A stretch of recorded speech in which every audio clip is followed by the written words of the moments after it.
नमस्कार, आप देख रहे हैं अपडू उत्तराखंड में हूं आपके साथ संदीप तिवारी। 10 से 12 जनवरी के बीच भारत मंडपम नई दिल्ली में आयोजित होने वाले 28वें राष्ट्रीय युवा उत्सव में प्रतिभाग करने वाले उत्तराखंड के 72 सदस्यीय दल को मुख्यमंत्री पुष्कर सिंह धामी द्वारा फ्लैग ऑफ किया गया।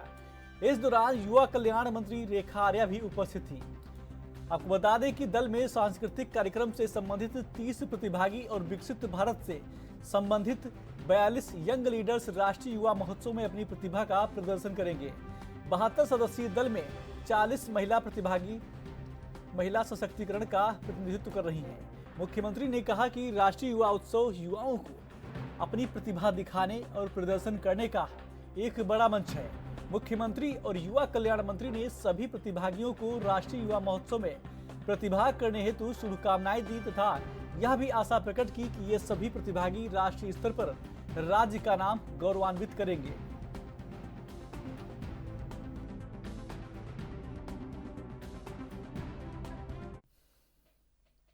देहरादून नगर निगम की नगर आयुक्त नमामि बंसल ने नगर निगम में बने टोल फ्री कक्ष का निरीक्षण किया और वहां काम कर रहे लोगों से टोल फ्री नंबर पर आ रही शिकायतों के बारे में जानकारी ली।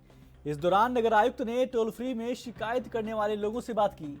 वहीं मीडिया से बातचीत करते हुए नगर आयुक्त नमामि बंसल ने कहा कि 2 पीएमसी कंपनीज को मॉनिटरिंग करने की जिम्मेदारी दी है, जिसका काम कूड़ा उठाने वाली गाड़ियों की मॉनिटरिंग करना होगा।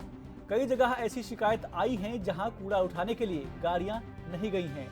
इसके लिए पीएमसी पर भी आपको बता दें कि फाइन लगाया गया है। वहीं नगर आयुक्त ने बताया कि अगर किसी को नगर निगम से संबंधित कोई शिकायत हो तो टोल फ्री नंबर 1800-180-4571 पर शिकायत कर सकते हैं। निरीक्षण के दौरान नगर आयुक्त नमामि बंसल ने काम कर रहे लोगों को लताड़ भी लगाई।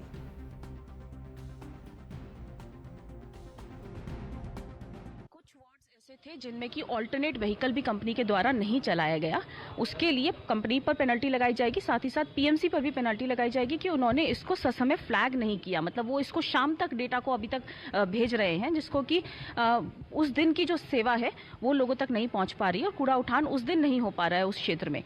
सो इसके लिए पीएमसी पर भी पेनल्टी लगाई जाएगी।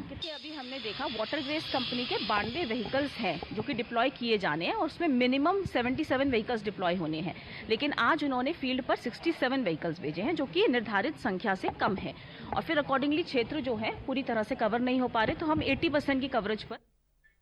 मुख्यमंत्री पुष्कर सिंह धामी दिल्ली के दौरे से लौट आए हैं। वहीं मुख्यमंत्री ने मीडिया से बातचीत करते हुए नरेंद्र मोदी का आभार जताया है। साथ ही उन्होंने कहा कि उत्तराखंड में होने जा रहे 38वें राष्ट्रीय खेलों के उद्घाटन के लिए पीएम मोदी से आग्रह किया गया था। उन्होंने उद्घाटन समारोह में आने के लिए सहमति भी जताई है। सीएम धामी ने उत्तराखंड शीतकालीन यात्रा के बारे में भी पीएम मोदी को जानकारी दी और यात्रा के दौरान प्रधानमंत्री को एक दिन यहां रहने का भी आग्रह किया गया है। 28 जनवरी से 14 फरवरी तक 38वें राष्ट्रीय खेलों की मेजबानी का मौका उत्तराखंड को मिला है, जिसका उद्घाटन देहरादून के महाराणा प्रताप स्पोर्ट्स कॉलेज में किया जाएगा। उत्तराखंड समारोह की तैयारियां जोरों शोरों से चल रही हैं। आपको बता दें कि उत्तराखंड के लिए उत्तराखंड 38वें राष्ट्रीय खेलों की मेजबानी का पल ऐतिहासिक होगा, जिसका उद्घाटन प्रधानमंत्री मोदी करेंगे।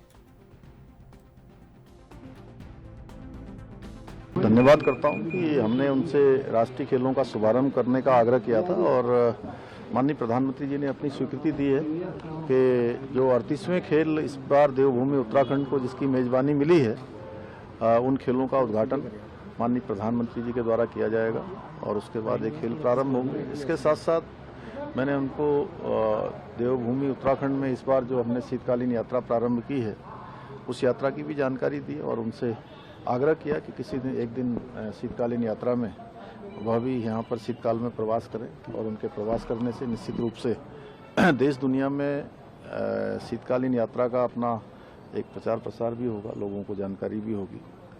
सर हाइड्रो प्रोजेक्ट को लेके लंबे समय से आप प्रयासरत थे, अब मंजूरी भी मिली है, क्या पूरा मामला है सर?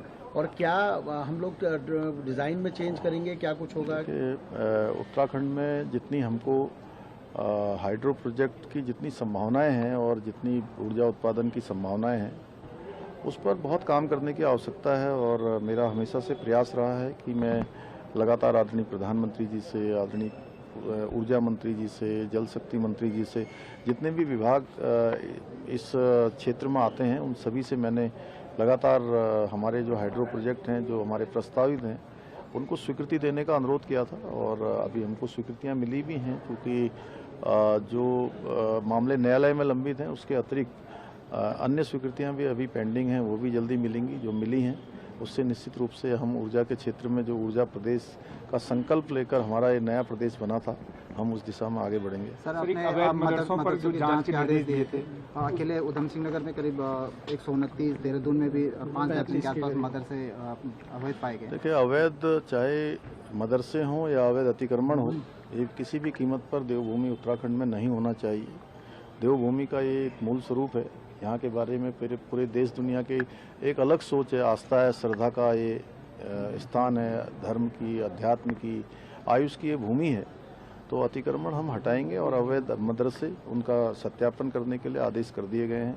अल्पसंख्यक कल्याण विभाग भी उसको देखेगा, जिलाधिकारी और पुलिस अधीक्षक उस पर पूरी निगरानी करते हुए वेरिफिकेशन ड्राइव भी चलाएंगे। सर, इसमें फंडिंग का बड़ा है कि अधिकतर सब चंदा और दान में फंडिंग दिखा रहे हैं। आज आखिर इतनी फंडिंग हो कहाँ से रही है, ये भी जांच कर सकते हैं। ये सभी चीज़ें जांच में आएंगी। फंडिंग कहाँ से हुई है, कहाँ से इनके लिंक हैं, कहाँ से ये आए हुए हैं, क्या इनकी पृष्ठभूमि रही। प्रदेश में अवैध मजारों के बाद धामी सरकार ने अवैध मदरसों को लेकर अभियान शुरू कर दिया है। प्रदेश भर में अभियान जारी है। सीएम धामी का कहना है कि चाहे वो अवैध मदरसे हों या अतिक्रमण, उत्तराखंड में ऐसा किसी भी कीमत पर बर्दाश्त नहीं किया जाएगा। मदरसों के सत्यापन का कार्य अल्पसंख्यक विभाग देखेगा, जिसके लिए आदेश दे दिए गए हैं। डीएम और एसपी भी सत्यापन अभियान चलाएंगे। उत्तराखंड सरकार ने अवैध मदरसों को चिन्हित करने की जिम्मेदारी उत्तराखंड पुलिस और अल्पसंख्यक कल्याण विभाग को दी है। इसके बाद उत्तराखंड पुलिस की LIU यूनिट प्रदेश भर में मदरसों की जानकारी खंगाल रही है।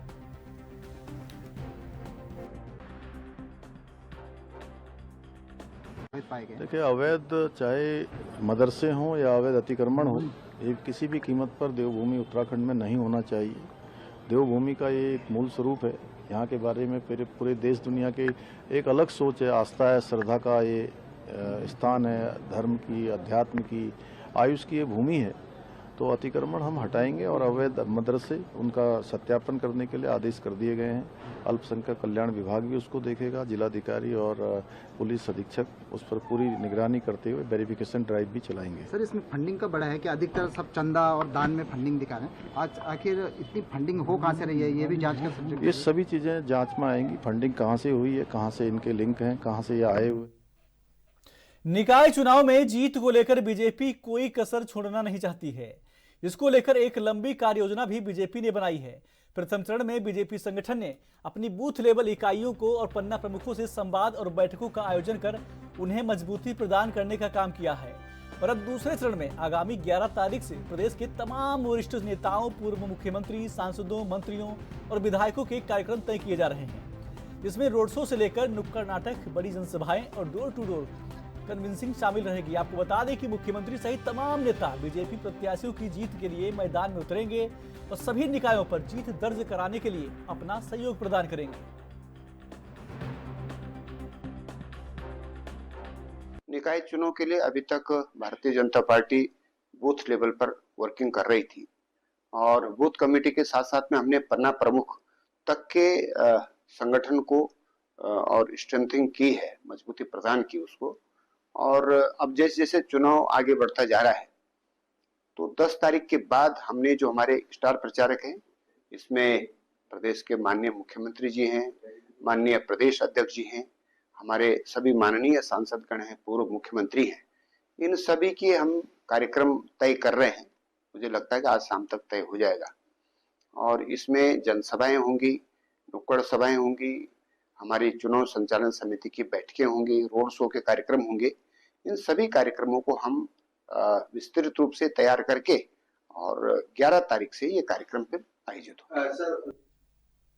उत्तराखंड नगर निकाय चुनाव के लिए बीजेपी ने अपने स्टार प्रचारकों की लिस्ट तैयार कर दी है। स्टार प्रचारकों की लिस्ट में यूपी के सीएम योगी आदित्यनाथ का नाम भी शामिल है। उम्मीद की जा रही है कि यूपी सीएम योगी आदित्यनाथ ऊधम सिंह नगर, हरिद्वार और देहरादून जिले के नगर निगम क्षेत्र में चुनाव प्रचार कर सकते हैं। बीजेपी के स्टार प्रचारकों की लिस्ट में 40 नेताओं को जगह दी गई है। आपको बता दें कि बीजेपी से पहले कांग्रेस भी अपने स्टार प्रचारकों की लिस्ट जारी कर चुकी है। उत्तराखंड नगर निकाय चुनाव के लिए आगामी 23 जनवरी को वोटिंग होगी। मतगणना 25 जनवरी को होगी। उत्तराखंड में आपको बता दें कि सबकी नजर नगर निकाय चुनाव को लेकर रहेगी।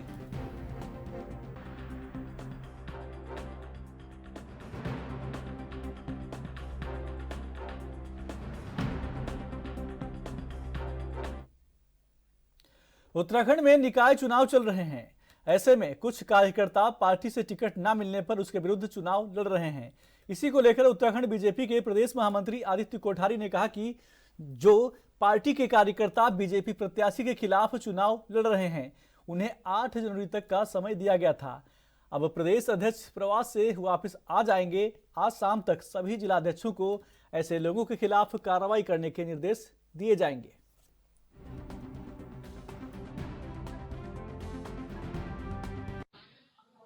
भारतीय जनता पार्टी के अधिकृत प्रत्याशियों के विरुद्ध जो भी पार्टी के कार्यकर्ता अभी भी चुनाव मैदान में हैं, हमने उनको 8 जनवरी तक का समय दिया था और ये समय अब निकल चुका है।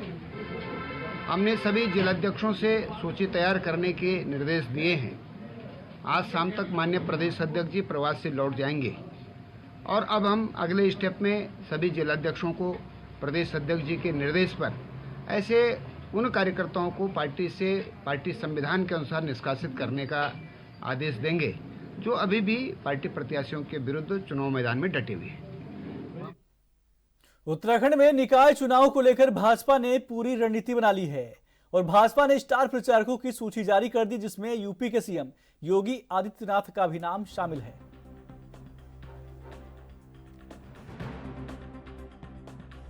निकाय चुनाव के लिए अभी तक Bharatiya Janata party booth level पर वर्किंग कर रही थी और बूथ कमेटी के साथ साथ में हमने पन्ना प्रमुख तक के संगठन। खबरें और भी हैं, छोटा सा ब्रेक।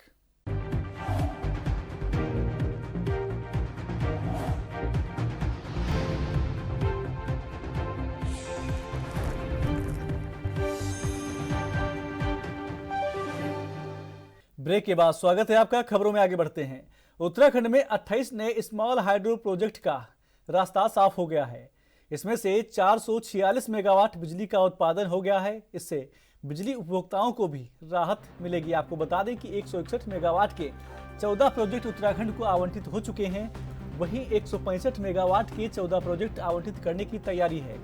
बड़े हाइड्रो प्रोजेक्ट को लेकर विवाद, कानूनी उलझन के बाद अब राज्य सरकार का फोकस अब छोटी परियोजनाओं को लेकर है। आपको बता दें कि उत्तराखंड 2164 मेगावाट के 22 बड़े हाइड्रो प्रोजेक्ट को लेकर सुप्रीम कोर्ट में लड़ाई लड़ रही है। वहीं इस फैसले को लेकर बीजेपी के प्रदेश महामंत्री आदित्य कोठारी का कहना है कि मुख्यमंत्री पुष्कर सिंह धामी के प्रयासों से व केंद्र सरकार के प्रयासों से उत्तराखंड में इस प्रकार की नई योजनाओं का आवंटन उत्तराखंड के विकास में मील का पत्थर साबित होगा।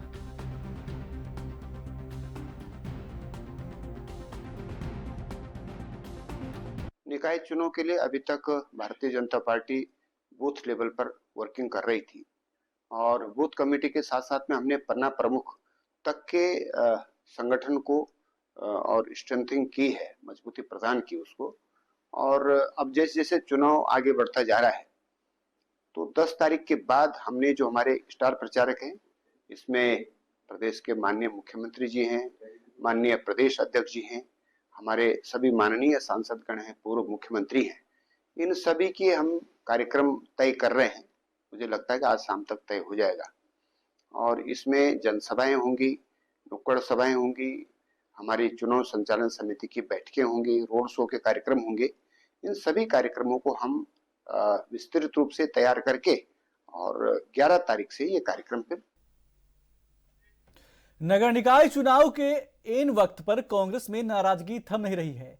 प्रदेश कांग्रेस कमेटी की ओर से जारी स्टार प्रचारकों की सूची में नाम शामिल न करने पर प्रदेश उपाध्यक्ष धीरेन्द्र प्रताप खफा हैं। उन्होंने राष्ट्रीय अध्यक्ष मल्लिकार्जुन खड़गे और प्रदेश प्रभारी कुमारी शैलजा को पत्र भी लिख दिया है।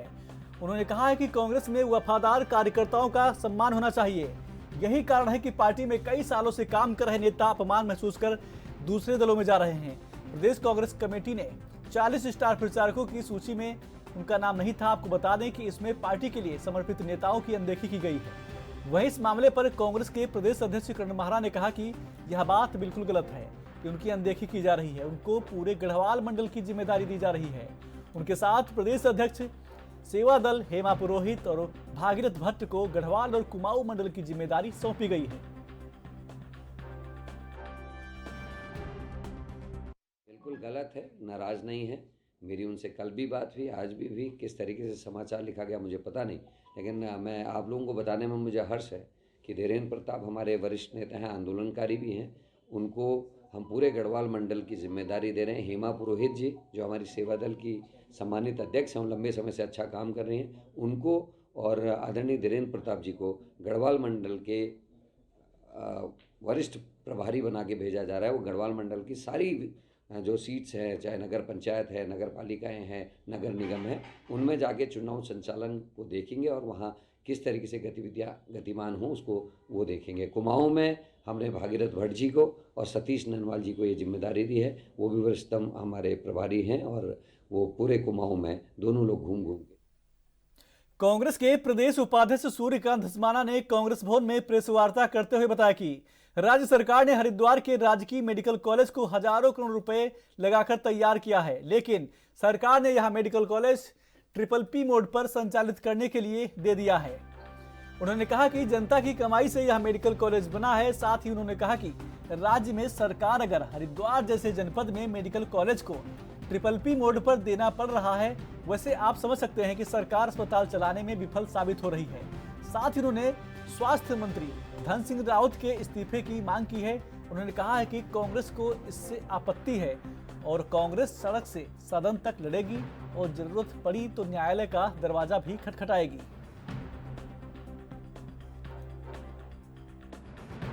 राजकीय मेडिकल कॉलेज स्टेट का जो जनता की गाड़ी कमाई से हजारों करोड़ रुपया खर्च करके सरकार ने खड़ा किया, उस मेडिकल कॉलेज को प्रदेश की सरकार ने PPP मोड में निजी हाथों में सौंप दिया है।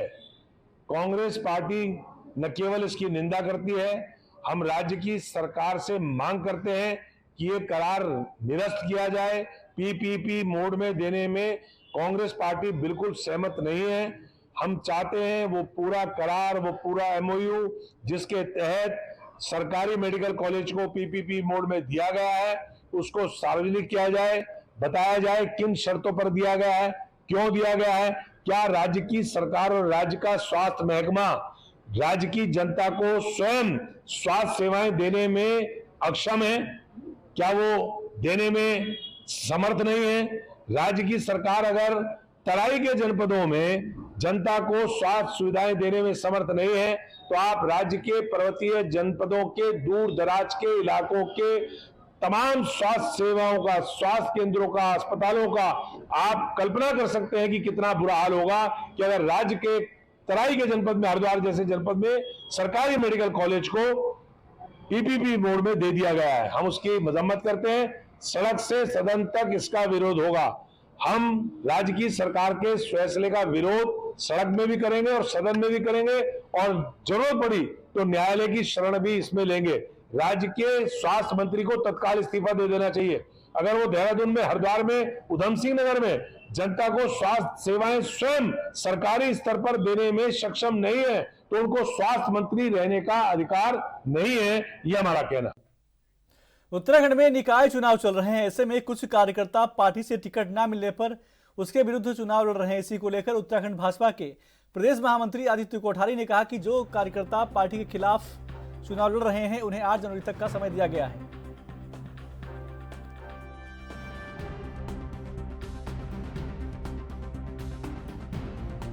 अधिकृत प्रत्याशियों के विरुद्ध जो भी पार्टी के दिनेशपुर थाने में सीओ भूपेंद्र सिंह धोनी ने नगर पंचायत सभासद उम्मीदवारों के साथ बैठक की। आपको बता दें कि दिनेशपुर नगर पंचायत अध्यक्ष के लिए बीजेपी से मनजीत कौर निर्विरोध अध्यक्ष बन गई हैं। इस दौरान सीओ भूपेंद्र सिंह धोनी का कहना है कि निकाय चुनाव निष्पक्ष रूप से कराया जाएगा।